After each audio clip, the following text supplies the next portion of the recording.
Circle के जितने भी थ्योरम्स है जो कि रेलवे के एग्जाम में निश्चित रूप से पूछे जाते हैं या पूछे जाने की संभावना रहती है, क्वेश्चन बैंक में आप देखिएगा ज्योमेट्री में अधिकांश जो प्रश्न बनते हैं इसी सर्किल थ्योरम से बनते हैं। तो इसलिए ये बहुत ही महत्वपूर्ण है। इसमें लगभग 20 के करीब आपको थ्योरम्स हम समझाने का प्रयास करेंगे और आप इस सर्किल थ्योरम का पूरा लेक्चर्स देखने के बाद आप क्वेश्चन करिए, आपको एक भी क्वेश्चन में कोई भी परेशानी नहीं होगी, यह मेरी गारंटी है। तो शुरू करते हैं। और हाँ, अगर आपने मेरे YouTube चैनल को सब्सक्राइब नहीं किया तो जरूर कीजिए और हमें सपोर्ट कीजिए। तो जैसा कि ये पहला थ्योरम बोल रहा है, यदि एक वृत्त की दो जीवाएं, यदि एक वृत्त की दो जीवाएं, एक जीवा ये एक जीवा ये, इसका नामकरण कर देते हैं ए बी, और दो जीवाएं बोल रहे हैं, एक जीवा और है सी और डी, एक दूसरे को वृत्त के अंदर काटे। देखिए काट रहा है इस यहाँ पर, तो इसका नाम आप ई दे दीजिए। तो इस तरीके के प्रश्न बनते हैं और इसमें ना ये जो आपका भुजा बन रहा है इसका माप दे दिया जाता है और किसी एक का माप निकालने के लिए कहा जाता है।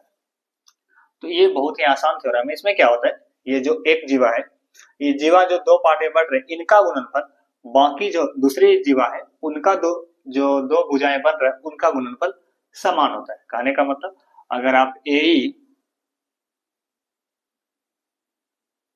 गुना बी, ये पहली जीवा के भुजा का गुणनफल हो गया ए गुना बी बराबर दूसरी जीवा के भुजा का गुणनफल, तो सीई गुना डीई, सीई गुना डी। मात्र बहुत छोटा सा चीज है ये, लेकिन जब आप दिमाग में नहीं रखते हैं इसको या नहीं जानते हैं आप, तो आपको क्वेश्चन को करने में बहुत ही दुविधा महसूस होती है। चलिए नेक्स्ट देखिए, यदि वृत्त की दो जीवाएं एक दूसरे से बाहर मिले, देखिए एक जीवा ये है एक जीवा ये है, बाहर में मिल रहे हैं, तो नाम देते हैं पहले ए बी सी डी और ये मिल रहे बिंदु ई पे। इस कंडीशन में क्या होता है, इस कंडीशन में क्या होता है कि आप सबसे पहले जहां पर मिल रहा है उसको सेंटर मानिए, ठीक है, और वहां से आपको चीजों को याद रखना है। करना क्या है, एक यहाँ पर भुजा बन रहा है ए बी और एक बी यहाँ पर बन रहा है, सेम एज सी डी और डी। लेकिन आपको क्या करना है, एक बार पूरे को लेना है, यानी कि ए ई,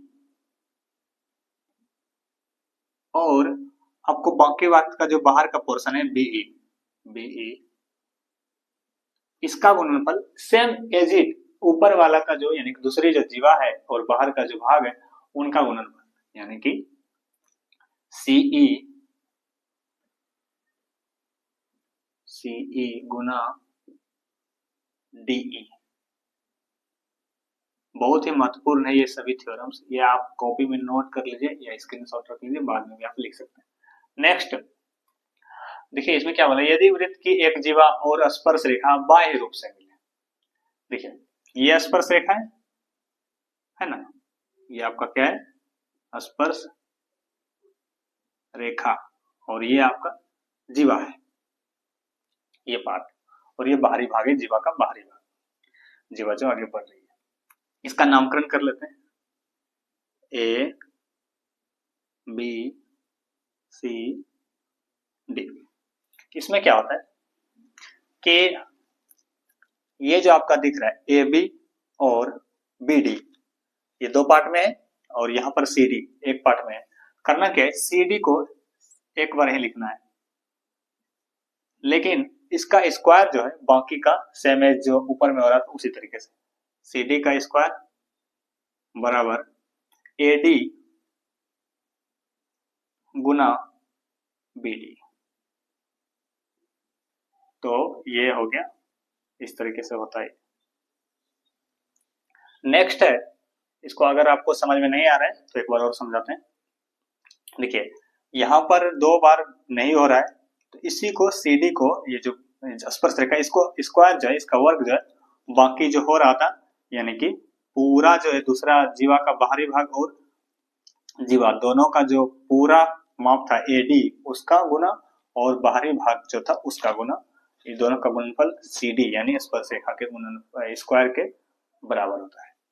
नेक्स्ट है दो जीवाओं के बीच की दूरी। पहले जीवा का नामकरण करते हैं, A, B, C और D। अगर इसको नाम दे दें इस बिंदु को M, N। दो जीवाओं के बीच की दूरी, कभी भी दो रेखाओं के बीच की दूरी जो होती है उसका जो उस पर लंब बनाया जाता है उसी को बोलते हैं।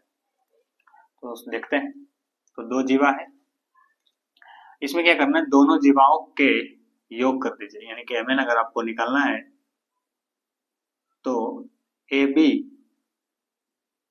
जोड़ CD बटे 2, इस तरीके से आपको करना है।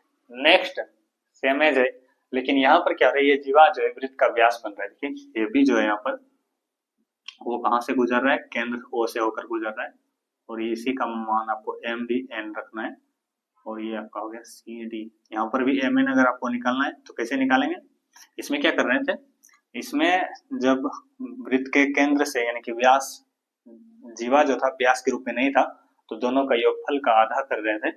यहाँ पर क्या कर रहे हैं, अगर एक जीवा जो है व्यास के रूप में तो उसमें घटा देंगे, तो AB घटाओ CD बटे 2। तो ये 4 थ्योरम थे। अभी अब अगले स्क्रीन पर हम फिर 4 थ्योरम्स को करेंगे, फिर इसी तरीके से सभी थ्योरम्स को कंप्लीट करेंगे। तो इसको आप नोट कर लीजिए, फिर देखते हैं।